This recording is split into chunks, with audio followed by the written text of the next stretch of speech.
Génesis 12, del 10 al 20. Me gustaría si alguien, Ana, Mari, nos pudieran ayudar con la lectura. Por Creo que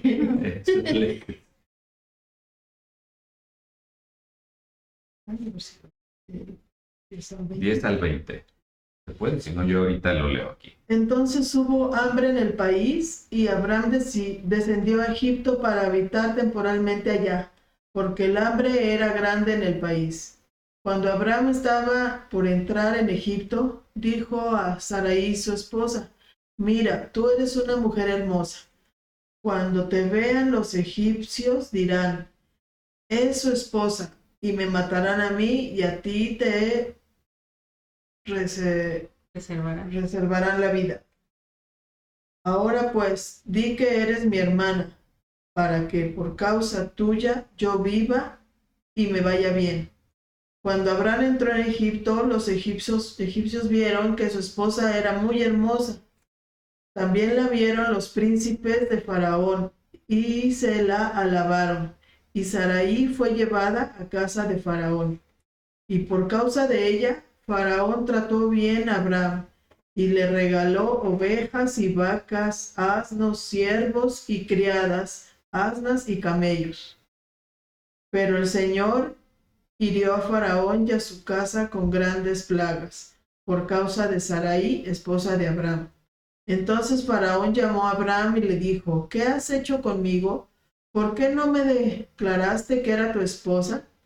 ¿Por qué dijiste, es mi hermana, y me pusiste en ocasión de tomarla para mí, por esposa? Ahora ahí está tu esposa, tómala y vete. Entonces Faraón ordenó a su gente que lo despidieran a él y a su esposa con todo lo que tenía. Amén. Gracias.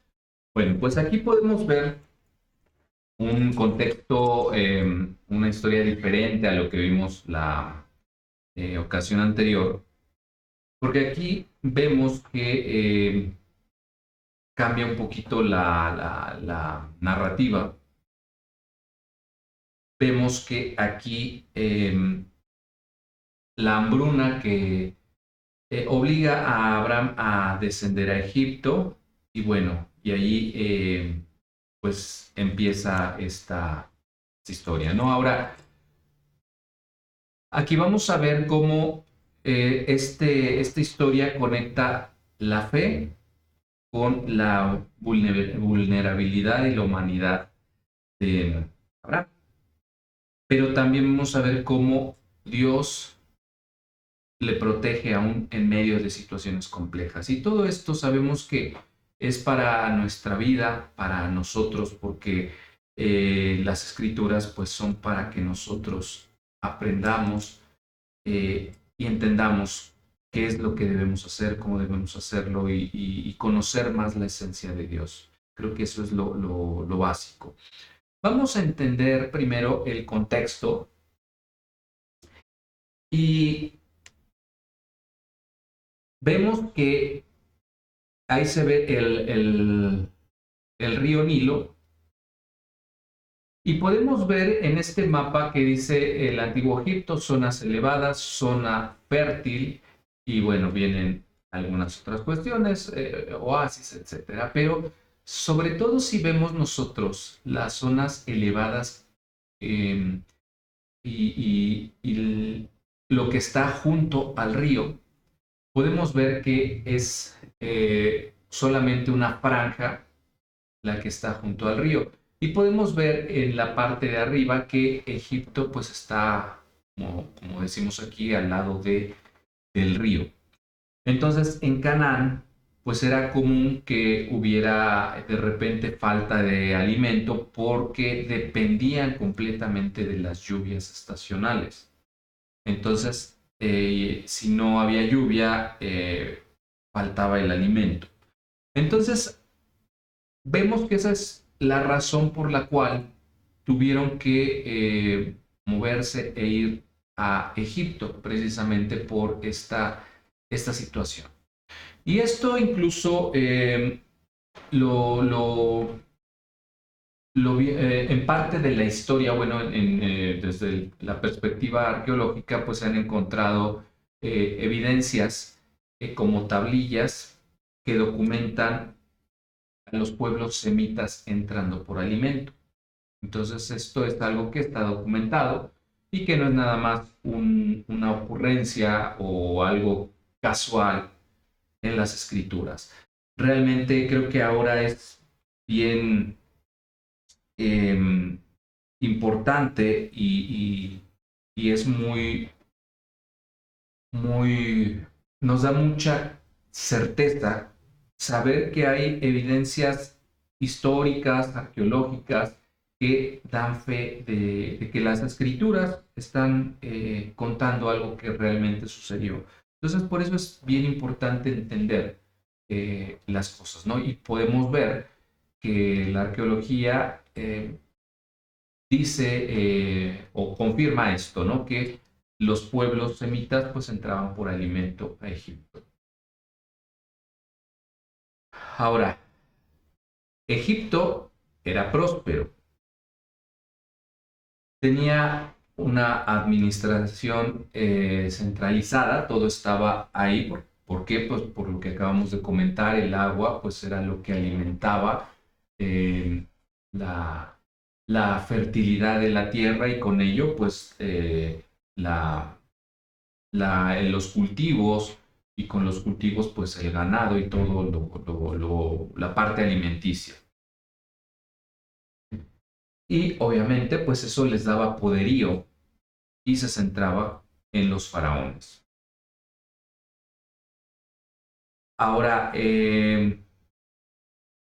esto también podría ser como una referencia cruzada, ya que no es la primera ocasión que vemos en las escrituras una hambruna. En las escrituras narra otros episodios de escasez.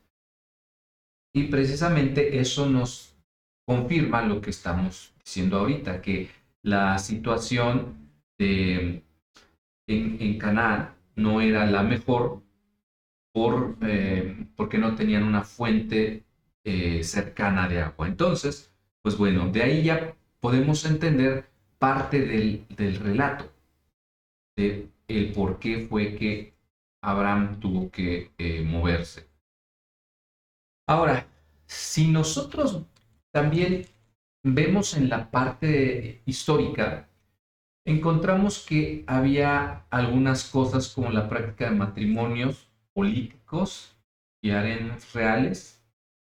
Eh, es decir, que había matrimonios por acuerdos, precisamente para pues que las familias acomodadas pues siguieran estando predominando y evitar mezclarse con pues los que estaban por debajo en este sentido, hablando de poderío. Y también pues eso hacía que quienes tenían el sustento, quienes tenían la posibilidad económica, pues pudieran tener varias mujeres. En este caso, pues bueno, los harems. Había también estándares de belleza y creo que nosotros incluso en la historia, cuando hemos estudiado algo de Egipto, que lo llegamos a ver en la primaria y todo, pues bueno, es bien sabido que para ellos la belleza, la estética era muy importante. Entonces era algo muy recurrente en ese entonces. Y aquí vamos a ver que esto que estamos viendo en pantalla, pues bueno, aplica a lo que estamos viendo en esta historia.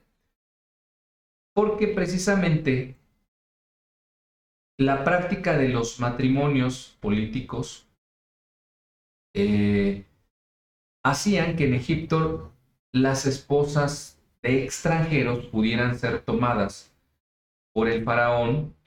Y aquí viene un dato que encontré, que podían ser tomadas por el faraón si el marido era eliminado. Entonces, eso justifica el temor de Abraham. No era porque, pues nada más porque sí, sino porque él sabía que si volteaban a ver a su esposa, pues lo iban a matar. Por eso, humanamente, pues el miedo es el que lo mueve a hacer, a decir, a mentir. Y ahora vemos, por otro lado, los estándares de belleza. Porque Sarai, aunque era avanzada en edad, pero es destacada como hermosa de aspecto. Eso lo vamos a ver ahorita en la próxima lámina. Y eso reflejaba que la belleza femenina pues era símbolo de estatus. Y obviamente, como decíamos hace rato, pues el faraón quería tener en su harem, pues bueno, mujeres hermosas, porque eso era símbolo de estatus. Y lo que dice abajo en decir hermana, yo encontré que esto era una práctica culturalmente aceptada entre los pueblos semitas en alianzas tribales, llamar hermana pues vamos, llamar hermana, vamos. Y eso podía implicar una posición de protección en una estructura patriarcal que se llevaba. Entonces, el hecho de decirle hermana no era como hermana carnal al 100%, sino era como un símbolo de protección. O bueno, significaba eso. Eso es lo que yo encontré en esta parte, en el contexto cultural, social. Y bueno, vamos a ver que aquí vienen cosas bien interesantes, vienen unas palabras relevantes, y la primera de ellas es Raab, que significa hambre o hambruna, y que literalmente significa carencia extrema de alimento. Eso es lo que significa Rahab, ¿sí? Carencia extrema de alimento. Y en las escrituras, pues bueno, también suele implicar una prueba.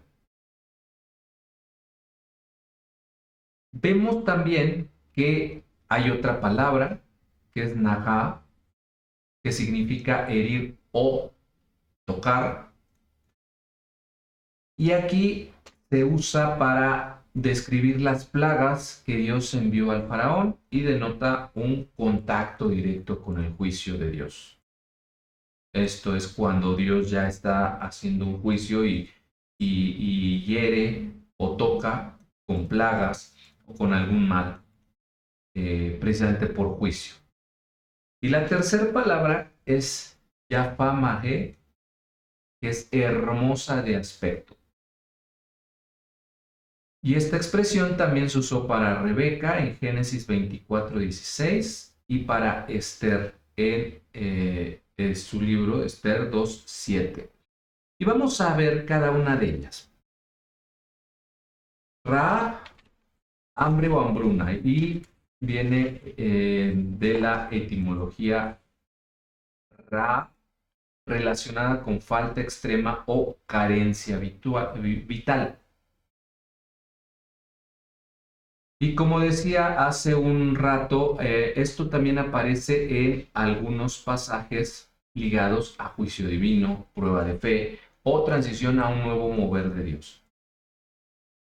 En Génesis 12:10, que es este pasaje que estamos viendo, al igual que en Ruth 1:1, con Ruth y Noemí, dice así Ruth 1:1, aconteció en los días que gobernaban los jueces, que hubo hambre en la tierra, y un varón de Belén de Judá fue a morar en los campos de Moab, él y su mujer y 2 hijos suyos. Entonces aquí está haciendo también alusión a esto, ¿no? A la hambruna. Dice que hubo hambre en la tierra. Se usa la misma expresión. También en Amós 8:11 se muestra esta frase, este término, y dice así el 8:11, dice, he aquí vienen días, dice Jehová el Señor, en los cuales enviaré hambre a la tierra, no hambre de pan, ni sed de agua, sino de oír la palabra de Jehová. Aquí estamos viendo cómo habla también de hambruna, aunque en este caso estamos hablando de la palabra de Dios, que va relacionado con una necesidad espiritual. Y esa necesidad espiritual, pues es a veces la que cuando no sabemos y no entendemos la parte espiritual, que somos seres formados a imagen y semejanza de Dios y que tenemos una parte espiritual, es cuando no entendemos que vienen cosas como las depresiones, que vienen cosas que pueden llegar a enfermedades o incluso a atentar contra uno mismo, precisamente por esa hambre, esa necesidad del espíritu. Y que si no sabemos que tenemos que alimentar el espíritu, pues resulta muy complicado. En la perspectiva cultural hebrea, para el israelita antiguo, Raab no solo implicaba crisis física, sino que era también visto como un llamado a volver a Dios. La falta de alimento se percibía como una invitación a buscar su provisión. Y creo que eso es algo que nosotros hoy día también lo sentimos, ¿no? La falta de alimento es una invitación a buscar a Dios. Y nosotros, ¿cuándo buscamos a Dios? Pues lamentablemente cuando tenemos problemas, cuando hay situaciones de enfermedad, cuando hay alguna pérdida, cuando tenemos esa hambre, es cuando buscamos a Dios. Entonces, cuando tenemos esa falta de alimento, es cuando buscamos su provisión. Y eso, pues, en la cultura hebrea lo tenía muy claro. Ahora, si nosotros hacemos esa eh, similitud, que las hambrunas llevaban a los pueblos a moverse, como lo estamos viendo en esta historia, de ir a Egipto, revela una total dependencia que tenemos los seres humanos por el alimento, por la vida, porque no podemos estar en tierra árida. Necesitamos siempre esa agua que no cesa jamás, ese pan de vida. Y eso es algo que en las escrituras nos está moviendo precisamente a Jesús, a Yeshua. Estamos viendo implícitamente que como seres humanos necesitamos agua, necesitamos pan. Entonces, si queremos aplicar esto para nosotros, es precisamente esto, cuando tenemos momentos de sequía espiritual o crisis personal, Dios nos llama a depender de Él. Es más, cuando no haya crisis, nos llama a depender de Él. Lamentablemente es lo que decía, las hambrunas llevan a los pueblos a moverse. Y en este caso, pues cuando tenemos problemas es cuando nos torcemos, nos quebramos y es que buscamos la ayuda de Dios. Entonces, creo que aquí algo bien importante de entender es que necesitamos estar siempre cerca del agua, cerca del río, cerca del afluente de vida para evitar tener estas cuestiones, ¿no? Entonces, eh, el mismo Jesús, pues bueno, dice, yo soy el pan de vida, el que a mí viene nunca tendrá hambre.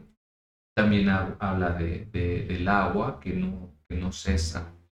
Entonces, nosotros debemos estar siempre, aunque no haya crisis, no esperarnos a la crisis para movernos a donde está su presencia. Entonces, esa es la profundidad que tiene el término Raab, hambre o hambruna. No es nada más que me dio hambre y como algo, sino tiene una profundidad mucho más grande cuando lo vemos desde la perspectiva de la profundidad del término hebreo, que es precisamente esa carencia o esa situación extrema que nos lleva a buscar a Dios.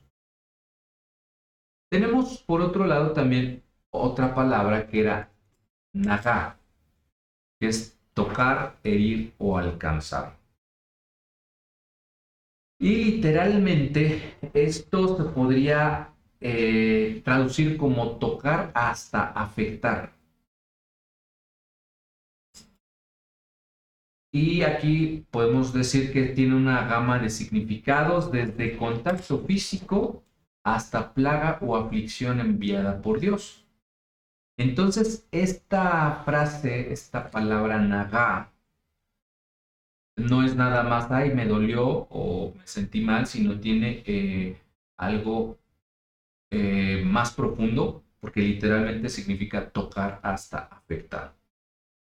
Y esta palabra la encontramos también en otros lugares, como lo vemos en pantalla, Génesis 12:17, que Dios hirió a Faraón y su casa con grandes plagas. Y así podemos encontrar algunos otros ejemplos, como Isaías 6:7, como en Job 19:21 también habla también la misma palabra nagá, cuando dice, la mano de Dios me ha tocado. ¿Sí? Entonces, y se está refiriendo precisamente a esto que estamos viendo, ¿no? O sea, una afectación y que nosotros conocemos la historia de Job. La perspectiva de la mentalidad hebrea, el ser tocado, nagá,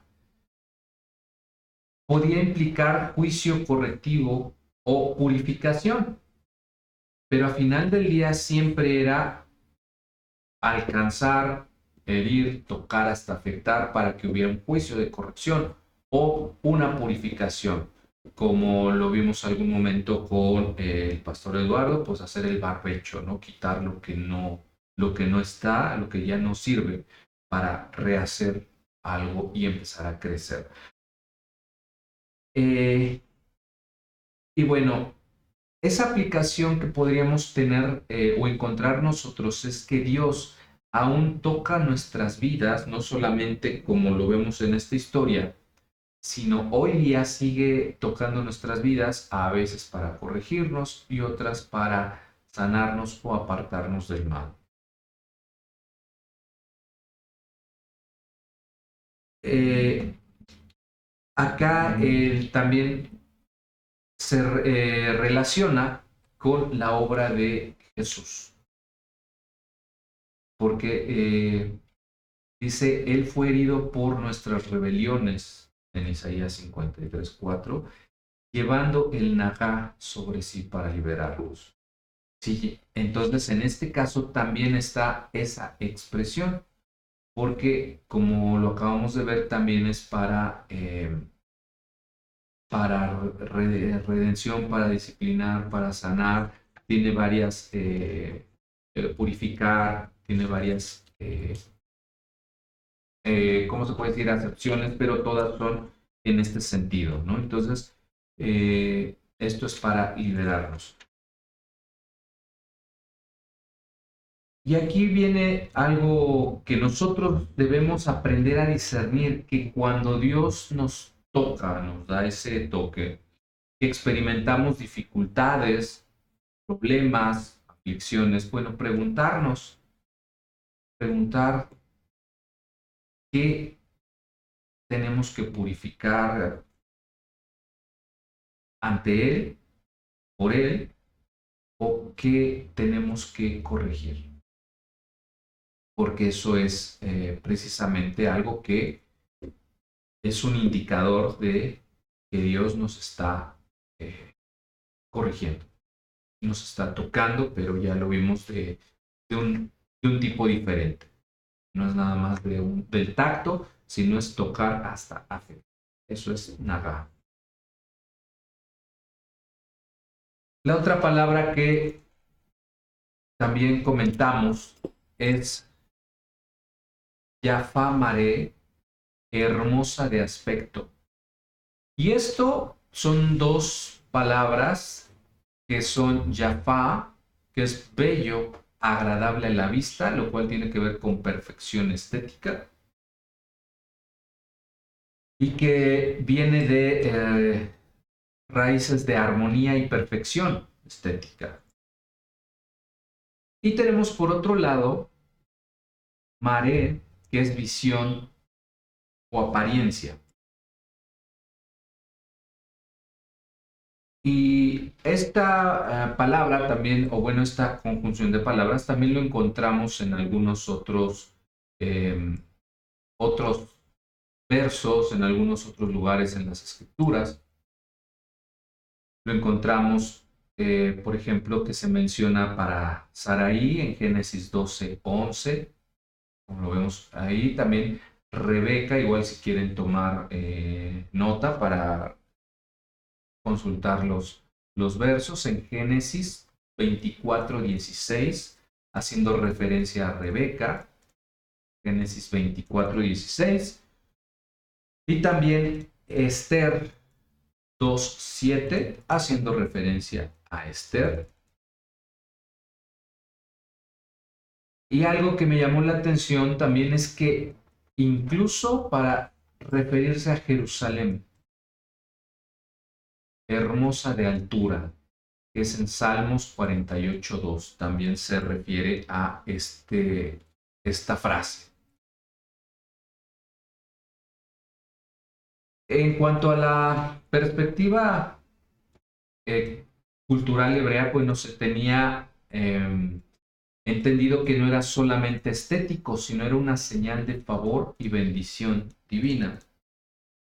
Eso hablaba que no era nada más la belleza por fuera, sino también la belleza por dentro, en el sentido espiritual, porque estamos hablando que si era bendición divina, tenía que ser algo espiritual, no era algo físico. Entonces, eh, siempre como podemos ver en la cultura hebrea, las palabras van más allá de lo que nosotros en el castellano vemos, que es pues muy superficial, muy por encimita, que sí significa en principio lo mismo, pero de manera más superficial.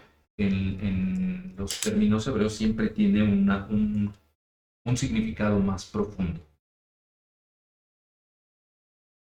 También esta expresión se vincula o se vinculaba a lo agradable a los ojos de Dios, como por ejemplo los sacrificios gratos de los que habla en Levítico. También es precisamente esto, agradable, hermoso, de aspecto, o sea, de apariencia bella, no nada más, como decíamos, no nada más físico, sino también la esencia. Entonces, los sacrificios, cuando eran gratos a Dios, es porque tenían esa belleza, no estética, sino de esencia, de corazón.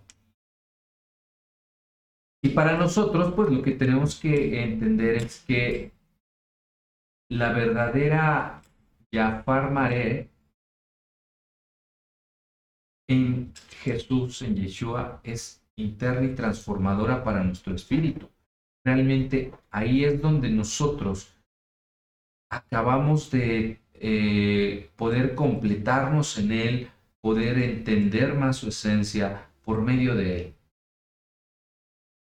Y en Primera de Pedro 3 y 4 hay una parte donde dice, vuestro adorno no sea el externo, sino el del corazón, en lo incorruptible de un espíritu afable y apacible.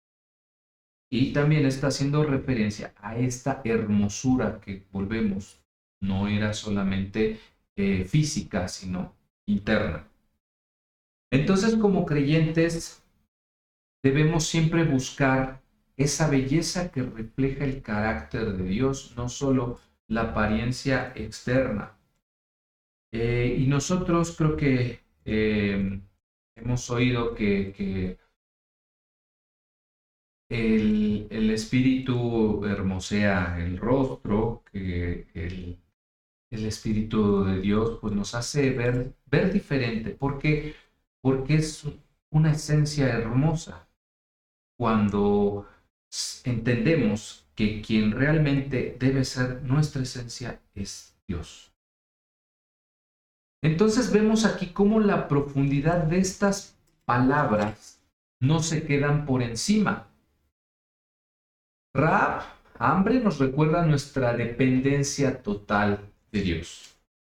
Nagá, tocar o herir, nos enseña que su toque, el toque de Dios, aunque a veces es incómodo, siempre tiene un propósito de redención, un propósito para nosotros, para mejorar, para nuestro bien. Siempre, a pesar de que lo estemos pasando mal, siempre tiene un propósito de redención. Y Yafá Maré, que lo definimos simplemente como belleza, pero que acabamos de ver ahorita que es hermosura de aspecto y no solamente aspecto físico, redefine la belleza como lo que refleja la gracia y justicia de Dios en nosotros. Esta es la profundidad que nosotros debemos entender de esa belleza. Que la justicia de Dios en nosotros, es decir, la esencia de Dios en nosotros refleje esa belleza. Por eso, qué importante es tratar de siempre vernos a la luz de las escrituras, entender qué quiere decir y qué de lo que dicen las escrituras aplica para mí.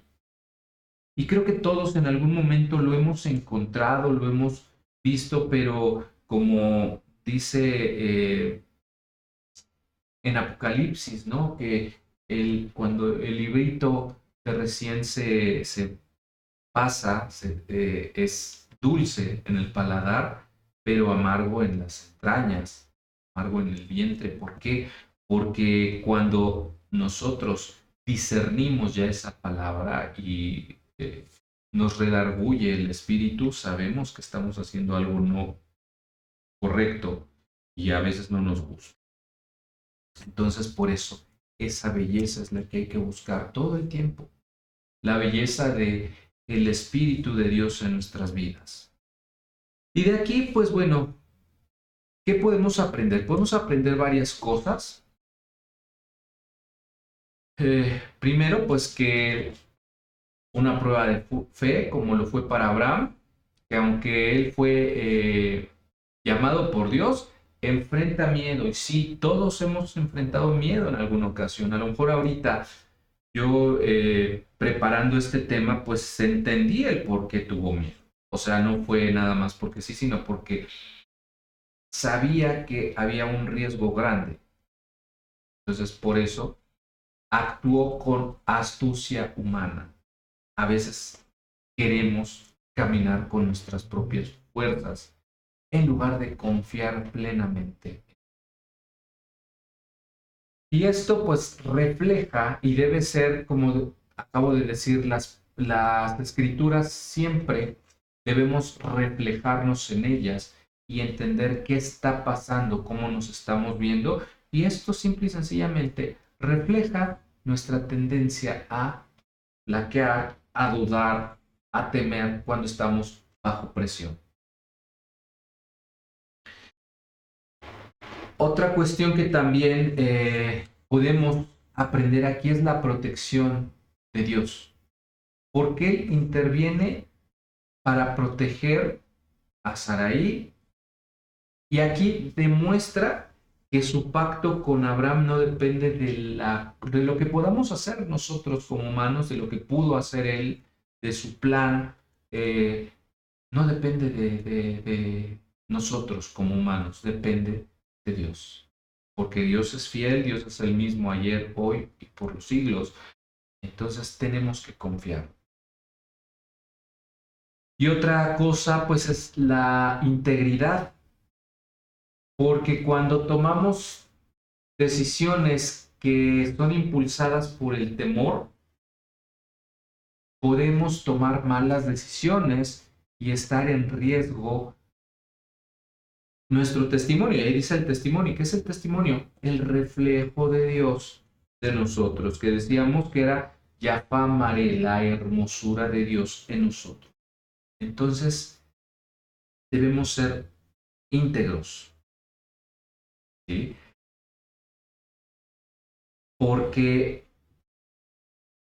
Dios, a pesar de nuestros errores, incluso hasta los errores que cometemos, si Dios tiene un propósito, un plan se va a cumplir.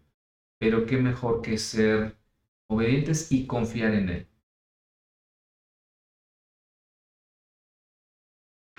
Y aquí nosotros vemos hoy día, como en su momento en el nuevo pacto, en Hebreos 11:8, se habla de Abraham como modelo de fe, no porque fuera perfecto, sino porque confió y avanzó.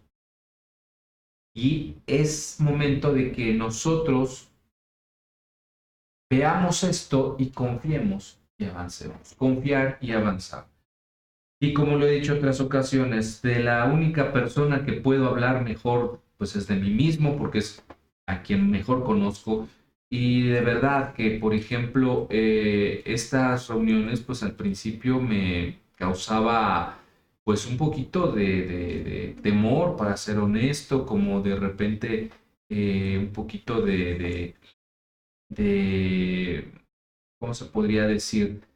De inseguridad, pero creo que es confiar y avanzar. Y seguir avanzando, y que vamos a cometer errores, pues sí, pero tratemos siempre de confiar.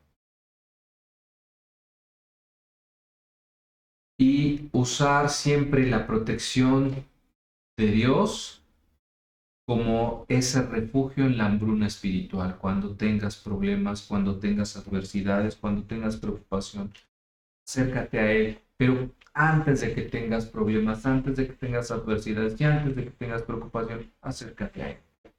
Eso es lo mejor que puedes hacer, que podemos hacer, acercarnos a Él, porque como Él mismo, Jesús dijo, Él es el pan de vida para nuestras crisis, para antes de las crisis, Él es quien nos alimenta. Y realmente, ya para concluir, lo que tenemos que hacer, ya aplicando esto, confiar en tiempos de crisis, porque la fe implica depender de Dios aun cuando las circunstancias parecen amenazantes, duras, difíciles, imposibles, cuando vemos algo enorme, cuando vemos un Goliat frente a nosotros, nos queremos derrumbar, nos quiere dar el miedo y quisiéramos dar la vuelta y correr. Pero hay que confiar aún en tiempos de crisis. Y yo sé que es más fácil decirlo que hacerlo, me queda claro. ¿Cuántos de nosotros no hemos pasado por crisis, por problemas y de repente, híjole, sí, quisiéramos salir corriendo? Pero hemos aprendido cuando nos hemos armado de valor, y más que valor, nos hemos armado con la armadura, nos hemos embestido de esa armadura y confiamos en el Señor. Hemos visto cosas grandes, cosas maravillosas y cosas que Dios nos ha prometido.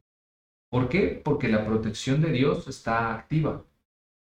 Aunque nos equivoquemos, nos volvamos a equivocar, aún así Dios guarda a los que ama.